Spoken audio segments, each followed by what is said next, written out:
Da leitura e aprovação da ata da 9ª reunião. Os senhores parlamentares... Eu ponderaria a Vossa Excelência que fizesse essa votação de ata amanhã, porque para não ter nenhuma deliberação. O acordo faria que a gente não deliberava nada, porque qualquer tipo de discussão de deliberação é sempre aquele questionamento. Isso é absolutamente significante. Tá bom, ninguém vai obstruir a ata. Eu não vou criar problema no penduricalho. É só formalismo. Eu não vou criar problema no penduricalho. Portanto, senhor presidente, a presente reunião destina-se à discussão do relatório conforme o acordo do dia 17 de abril. A presidência comunica que o relatório foi lido e concedida a vista coletiva, portanto, dentro dos termos do artigo 132, parágrafo 4º do Regimento Interno do Senado.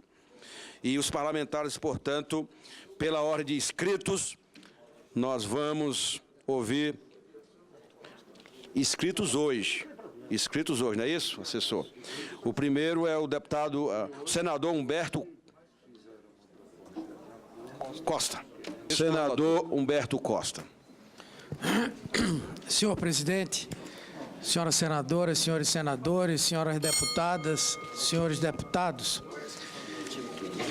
acho que nós estamos vivendo um momento extremamente importante nesse parlamento e no Brasil, quando nós travamos o debate sobre essa medida provisória.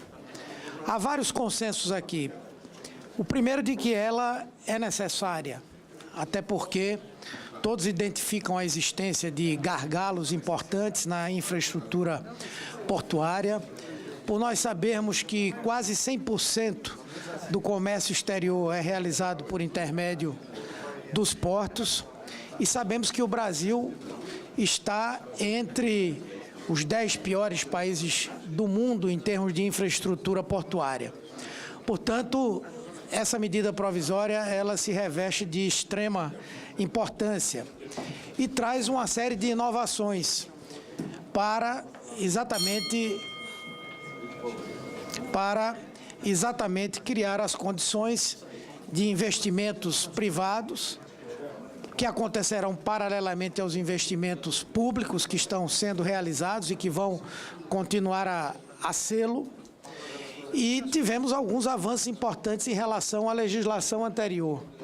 O primeiro deles é na definição de que os chamados terminais privados, terminais de uso privado, possam fazer a movimentação de cargas, não apenas as suas, mas as de terceiros. E também a previsão de que aquelas grandes empresas que tenham uma carga grande para escoar possam ter o seu terminal sem a necessidade, inclusive, de participar de licitação ou de qualquer tipo de seleção pública. E os primeiros resultados já aparecem. Hoje os jornais declaram que havia, no início desse debate, 40 pedidos de concessão, de implantação de terminais privados e já há agora 114 solicitações, demonstrando que a MP está indo no caminho certo. Outra questão relevante é que a proposição de que se trabalhe integrado dentro do porto os órgãos públicos já começa também a mostrar resultados. Vossa Excelência foi muito feliz em manter e implementar essa decisão, porque o fato de que a Receita Federal passa a atuar já 24 horas por dia ao lado de outras instituições públicas que têm relação com os portos já demonstrou uma possibilidade de maior rapidez na realização de descargas, enfim, na movimentação dentro do porto. Outra coisa extremamente importante é a mudança do critério para a realização dos licenciamentos, dos arrendamentos, que passam a cobrar agora maior eficiência, menor preço, atacando exatamente o grande problema que nós temos, ou seja, a ineficiência e o alto custo para a movimentação de cargas nos portos brasileiros. Ao mesmo tempo, inibiu a possibilidade de que as companhias de navegação, que são uma ponta desse processo, possam ter uma participação tão grande na operação portuária que venha efetivamente a estabelecer uma espécie de monopólio. Então, também muito relevante essa colocação que Vossa Excelência faz. E eu me lembro que nós tínhamos aqui 3 pontos que nós considerávamos que eram os pontos de dificuldade, e eu acho que Vossa Excelência respondeu a todos eles. Um deles era o de que nós pudéssemos ter autonomia de portos que estão hoje delegados a estados e municípios, não só para realizarem os editais de licitação, mas fazerem as próprias licitações de terminais. E Vossa Excelência atendeu plenamente a essa demanda, que era inclusive uma demanda importante do estado de Pernambuco. O segundo era a questão das reivindicações dos trabalhadores, que se não foram aceitas integralmente, foram aceitas na sua esmagadora maioria, inclusive temas que tinham grande polêmica aqui, como a manutenção das guardas portuárias, um regime de contratação nos terminais privados, que para aqueles trabalhadores que vão ficar ali por tempo indeterminado, pode ser pela CLT, mas para trabalhos temporários tem que se demandar do órgão gestor de mão de obra. Então, acho que tudo isso avançou bastante. Como eu acho que avançou bastante também o tema da possibilidade de prorrogação de contratos, de antecipação dessa prorrogação, e acredito que, por conta disso, essa medida provisória está inteiramente madura para ser votado. Vossa Excelência fez o que era possível nessa discussão, eu acompanhei o esforço de Vossa Excelência na discussão com o governo e quero aqui registrar a minha posição de dar o meu voto amanhã pela aprovação do relatório que Vossa Excelência apresenta. Certamente poderá haver algum adendo, mas eu creio que nada que mexa no conteúdo ou na essência dessa medida provisória. Muito obrigado. Senhor presidente, eu queria a palavra como líder. Deputado Eduardo Braga como líder. Eduardo Cunha. Senhor presidente... São tantos Eduardo, desculpa, Eduardo Cunha. Como eu vou precisar me ausentar para outros compromissos de lideranças de reuniões, eu quero dar uma palavra logo agora. Em primeiro lugar, cumprimentar a Vossa Excelência pela condução, cumprimentar o senador Eduardo Braga pela disposição de tentar construir o possível de um relatório. Obviamente não saiu a contento que todos gostariam, mas eu reconheço que ele fez o melhor dele. Queria deixar um complemento de esclarecimento, senhor presidente, isso é importante até, porque no acordo nosso está que se encerra a reunião de hoje. A reunião de hoje será encerrada ao fim e só tem uma convocação feita amanhã às 14h30, não é isso? Já está convocada. Então, só para clarear, então, a reunião de hoje está encerrada. Eu peço até retirada dos requerimentos dessa parte aí, isso que está aí. Só para complementar os esclarecimentos. Senhor presidente, eu queria falar um pouco sobre o contexto que a gente está vivendo. Todos nós sabemos que o Brasil tem um problema de logística grave. Faltam ferrovias, faltam estradas, faltam caminhões, faltam silos, falta a capacidade da gente diminuir o custo do Brasil, que não se refere tão somente a custo portuário. Há uma interpretação sempre muito equivocada daqueles que não vivenciam, não vivenciaram o comércio exterior, de achar que custo portuário é custo de exportador, quando efetivamente o custo portuário é lucro ou menos lucro do armador, porque quem contrata a operação portuária é o armador. E o Brasil, infelizmente, nos seus tempos, não atacou uma coisa chamada custo marítimo, que esse sim é o que deveria ser atacado. E, pelo contrário, no decorrer dos anos, nós viemos aumentando esse custo marítimo a tal ponto que se acabou a bandeira nacional de navios brasileiros. Não existe mais navio brasileiro de transporte de carga. Não tem mais um porta-contêiner brasileiro.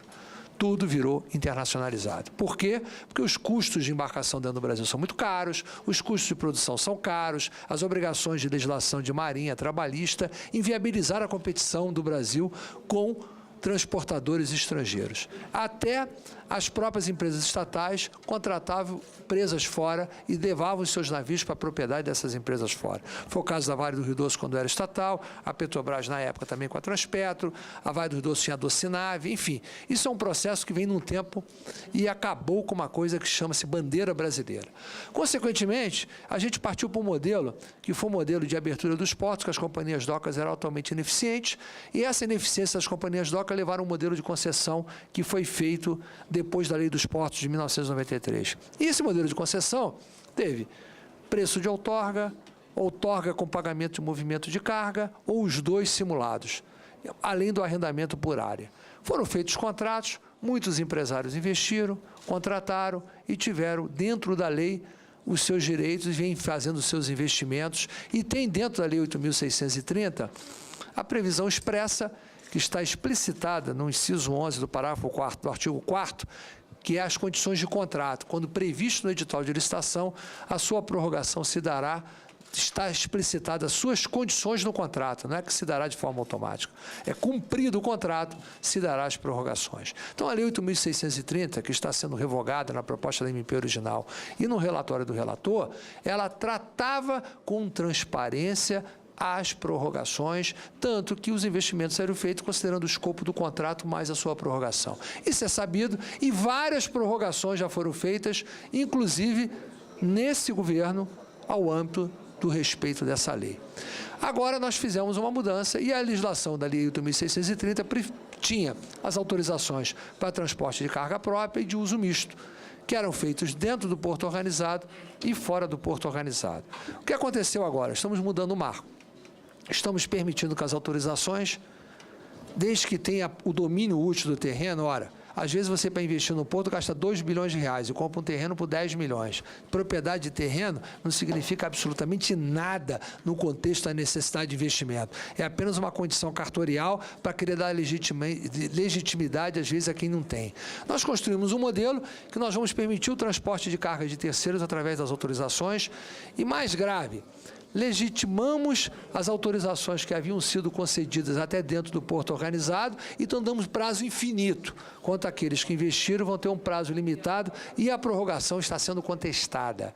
Você veja bem o critério da discrepância que nós estamos referendando aqui. Aqueles que têm autorização, que não podem, pela nova lei, mais ser concedidas dentro do porto organizado, vão ter o direito infinito, enquanto aqueles que pagaram estão tendo questionado a sua possível prorrogação. Além disso, a gente resolve tratar, abrir um flanco de a gente escolher quem a gente vai continuar vivo ou quem a gente vai matar. Essa coisa, as próprias autorizações que vão ser concedidas não são precedidas de licitação, elas são precedidas de um critério que não tem uma transparência, são remetidas a regulamento que a gente vai ficar sempre à disposição do governo que estiver no momento, que poderá mudar o regulamento ou não. O que nós gostaríamos era regras claras. Não somos contra a concessão de autorização, não somos contra a autorização poder transportar carga de terceiro. O que nós não estamos concordando é a gente penalizar quem acreditou no Brasil, a gente penalizar quem investiu. A gente precisa dar a condição de competição igual, porque vocês vejam bem, aquele que tem uma autorização no porto organizado, que não participou de um bid de licitação, não tem um custo por tonelagem de movimentação de carga, esse vai competir com quem tem um custo de movimentação de carga e não há possibilidade dele ter o mesmo preço para poder recepcionar um contêiner ou transportar um contêiner. Eu tenho 9 minutos de tempo pela liderança. E, efetivamente, a gente tem algumas coisas que poderão ser corrigidas. Então, o apelo que eu faço, que eu quero deixar aqui, é que no bojo do contexto, embora discordando desse princípio que eu quero vender, que a gente está fazendo a abertura de portos, não está se fazendo. Nós poderíamos efetivamente melhorar o custo do Brasil e poderemos se a gente efetivamente levar o plano de ferrovia. Não tem sentido, por exemplo, chegar uma celulose em Mato Grosso, numa fábrica que foi recém-inaugurada, ter que botar um contêiner na celulose, andar de caminhão até um porto e embarcar num porta-contêiner. Isso é que é custo do Brasil. Isso é que é custo do Brasil que precisa ser corrigido. Nós não temos ferrovia, não temos condições de receber navios porta-celulose.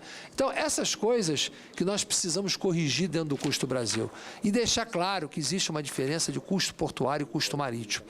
Nós estamos aqui, às vezes até porque as pessoas aí não conhecem os detalhes, acredito que a gente vai fazer isso, o exportador brasileiro vai ter melhor preço de competição. Não vai. O que vai fazer com que ele possa ter melhor preço de competição e possa reduzir o custo marítimo, eu ter capacidade dentro do porto para reduzir o tempo de permanência de um navio, que a descarga seja mais rápida, seja mais eficiente, que aí sim pode produzir no tempo do navio um custo de frete mais barato. Concluindo. Então, efetivamente, há pontos, senhor presidente, que haverá há divergências, há pontos que há concordância, há pontos que há divergência. Nós vamos pontuar as divergências, vamos debater, vamos destacar e levaremos a voto, seja aqui na comissão mista, seja no plenário da Câmara dos Deputados, mas com o objetivo de aperfeiçoar, com o objetivo de reconhecer os pontos que entendemos cabíveis, com o objetivo de trazer contribuição para que atinja o seu objetivo a medida provisória, que é efetivamente trazer o investimento, reduzir o custo Brasil, aumentar a capacidade de movimentação dos portos e aumentar a nossa capacidade de escoamento de produção.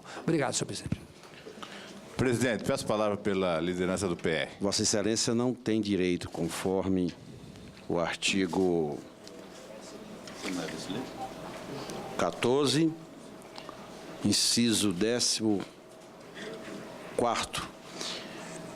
que o líder, para que o vice-líder tenha delegação, só será feita por delegação de sua liderança. Esse é o regimento comum das duas casas.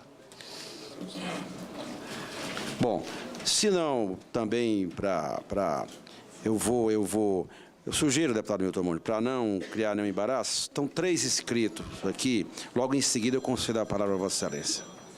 Tá bom? Como líder. Deputado Glauber Braga.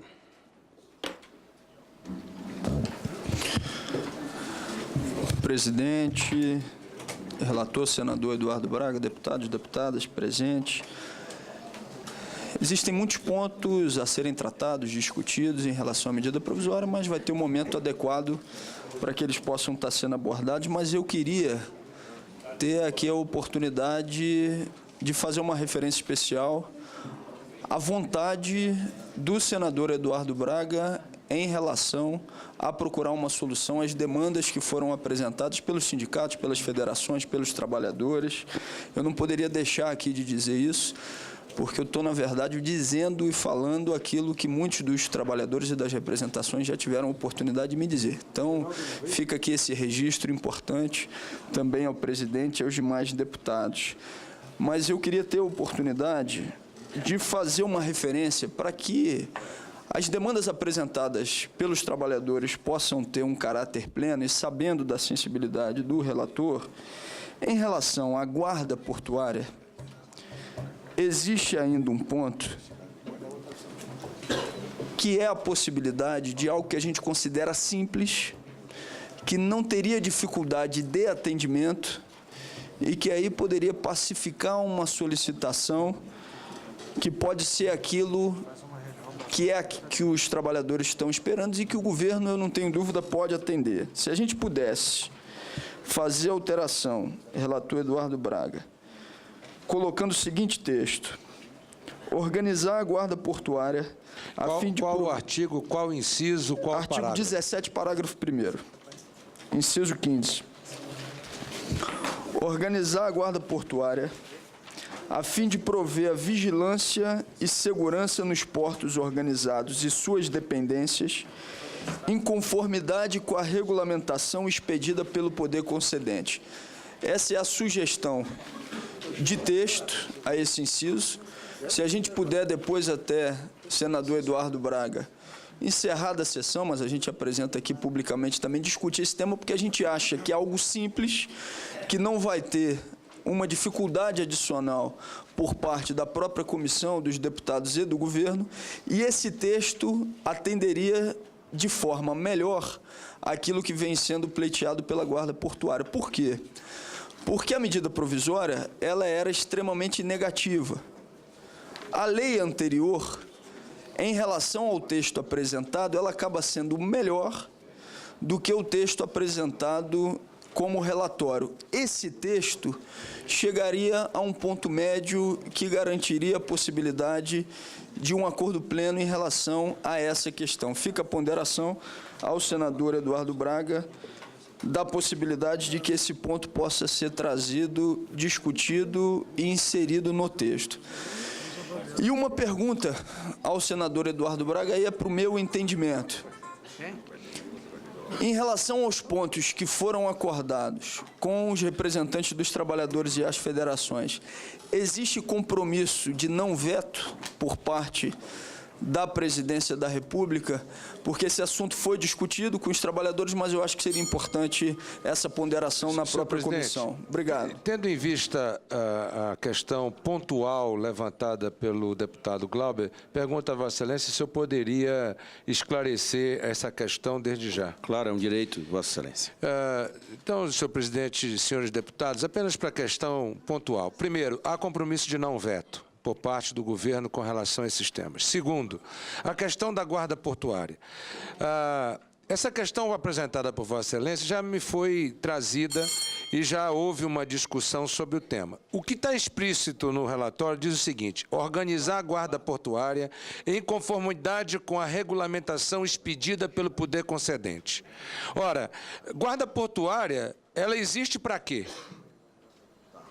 Para fazer outros trabalhos que não a de vigilância, a de segurança, etc.? É claro que não. Portanto, o que às vezes se pretende ao extrapolar a regulamentação num marco regulatório acaba sendo prejudicial. Por outro lado, a questão do reconhecimento da Convenção da OIT, a Convenção 137 da OIT, também já traz reforço com relação a esta matéria. E este texto apresentado, efetivamente, tem acordo de não veto. Se até amanhã nós avançarmos nas negociações, que entendo que seja redundância a explicitação pretendida, porque eu não consigo conceber guarda portuária que não seja para dar vigilância, para dar proteção, ou seja, é inerente à atividade. Seria de estranhar se colocássemos a guarda portuária para fazer outra atividade, como embarque ou desembarque de mercadoria ou outras questões que não são inerentes à atividade da guarda e que estão previstas, obviamente, nas convenções que vão acontecer entre as categorias e a própria Convenção 137. Apenas para esclarecer isso, mas há sim compromisso expresso do governo de não veto com relação aos temas acordados com a classe trabalhadora. Agradecer ao senador Eduardo Braga. Se não existe um problema maior em relação ao texto, eu pergunto a Vossa Excelência, que não precisa responder nesse exato momento. É que não há compromisso de não veto com relação a outras propostas. Perfeito. O que está se buscando aqui, senador Eduardo Braga, é todas as garantias possíveis que não tem a ver com a sensibilidade de Vossa Excelência, que já ficou claro aqui que para Vossa Excelência esse direito já está resguardado, mas é no entender dos trabalhadores que tire qualquer possibilidade de terceirização desse serviço importante que é da guarda.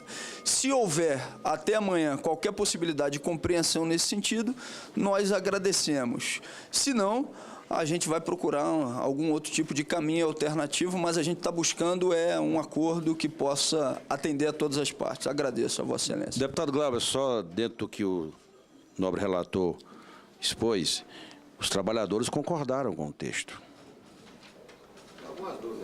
Não, nós fechamos um acordo com o conjunto dos trabalhadores. Presidente, perfeito. Eu não estou querendo aqui criar dificuldade no acordo que já foi formalizado. Tá bem, vamos em frente. Deputado Paulo Pereira. Presidente, vou me reservar o direito de falar amanhã.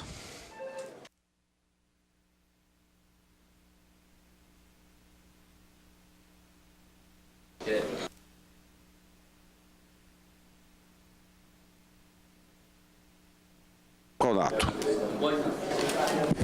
Está aderindo, está perguntando.